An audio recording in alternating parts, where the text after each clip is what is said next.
உள்ளம் உருகும் மனநிலை வேண்டும். அன்புக்குரிய சகோதர சகோதரிகளே, இன்றைய நற்செய்தியில் 2 முக்கியமான பகுதி வந்திருக்கிறது. ஒன்று, ஆண்டவர் இயேசு ஊமை பேயை நீக்குகின்ற நிகழ்வு, அந்த அற்புதம் நடக்கிறது. இரண்டாவது, இயேசுவினுடைய பரிவு உள்ளம் மக்கள் மீது ஆயனில்லா ஆடுகள் போல் இருப்பதனால் அவர்களுடைய நிலையை பார்ப்பதும் அந்த நிலையை போக்குவதற்கு மற்ற எல்லோரையும் அழைப்பதையும் தான் இன்றைய நற்செய்தி நமக்கு சொல்லுகிறது. அவர்கள் ஆயனில்லா ஆடுகள் போல் இருந்தார்கள், அதனால் அவர்களுக்கு நாம் ஆயனாக வந்து அவர்களை வழிநடத்த வேண்டும், வாருங்கள், அதற்காக ஜெபியுங்கள், அழைத்தல் வேண்டும் என்று ஜெபியுங்கள் என்று சொல்கிறார்.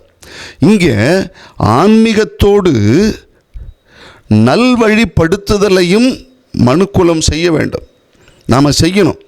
அத்தகைய நிலைக்காக காத்திருக்கும் மக்களுக்கு நாம் பணி செய்ய வேண்டும் என்று. இதை செய்யறதுக்கு தான் ஆள் வேணும். அதாவது ஆன்மீக தாகத்தோடு எனக்கு யாராவது நல்வழி காட்ட மாட்டாங்களா அப்படின்னு இயங்குகிறவர்களுக்கு பணி செய்வதற்கு ஆள் தேவைப்படுகிறது என்று சொல்கிறார். இங்கே இன்னொரு விஷயத்தையும் சொல்கிறார் பாருங்கள் இயேசு. இங்கே பரிவு காட்டுங்கள் என்கிறார். பரிவு காட்டு, மற்றவர்கள் மீது நீ பரிவு காட்ட வேண்டிய அழைப்பை ஏற்றுக்கொண்டு வா அப்படின்னு சொல்லி நம்ம சொல்லுவாங்க இல்லையா, பரிவு காட்டுங்க, பரிதாபப்படாதீங்க அப்படிம்பாங்க. கம்பேஷனேட்டாக இருங்க, பிட்டிஃபுல்லாக இருக்காதீங்கம்மா, ரொம்ப பரிதாபப்படக்கூடாது. இது ஆன்மீக ஸ்பிரிச்சுவலாகவும் சரி, ஹியூமனாகவும் சரி, நம்ம பரிவு காட்ட வேண்டுமே ஒழிய பரிதாபப்படக்கூடாது. ரெண்டுக்கும் கொஞ்சம் வித்தியாசம் இருக்குது. பரிவு காட்டுவது என்பது என்ன தெரியுமா, ஏதோ தூர நின்றுக்கிட்டு அவங்களுக்காக சப்பு கொட்டுறதில்ல, பாவம் இல்லை அப்படின்னு சொல்லிக்கிட்டு தூர நின்றுக்கிட்டு சொல்கிறது இல்லை. உண்மையான அர்த்தம் என்ன சொல்கிறாங்கன்னா, யார் துயரப்படுகிறார்களோ அவர்களோடு நின்று அதை தன் வழியாக உணர்ந்து களத்தில் இறங்கி அதை நீக்குவதற்கு போராடுவது, இதுதான் உண்மையான பரிவு காட்டுதல் என்பது. 1993-94 நமக்கு எல்லாருக்கும் தெரிஞ்சிருக்க வாய்ப்பு உண்டு.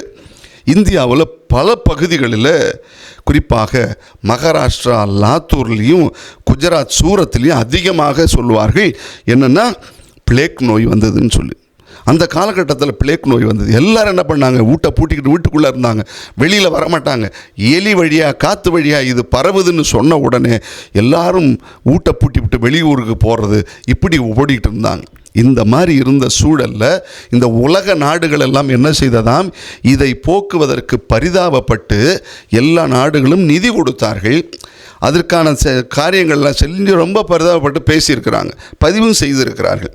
ஆனால் இந்த சூழலில் தான் 80 வயசு இருக்கும் அன்னை தெரசா, அவங்க களத்தில் இறங்கி பணி செய்கிறதுக்கு போகிறாங்க அவங்களுடைய அருட்சகோதரிகளோடு. அப்போ என்ன சொல்கிறாங்க தெரியுமா அவர்கிட்ட, இந்த மாதிரிம்மா உங்களுக்கு வயசாகிடுச்சு, உங்களுக்கு உடம்பு பலவீனமாக இருக்குது, அதோடு இல்லை இதயம் பலவீனமாகவும் இருக்குது, அதனால் நீங்கள் என்ன செய்கிறீங்க, நீங்கள் போக வேணாம் விடுங்க அப்படின்னு சொல்லி பார்த்துருக்காங்க. அப்போ அவங்க சொன்னாங்களா ஒரு வார்த்தை, மக்கள் பயந்து ஓடும் பொழுது அங்கே இறைவனுடைய அன்பு தேவைப்படும் பொழுது நான் எப்படி உள்ளே இருக்க முடியும் என்று சொன்னார்களாம்.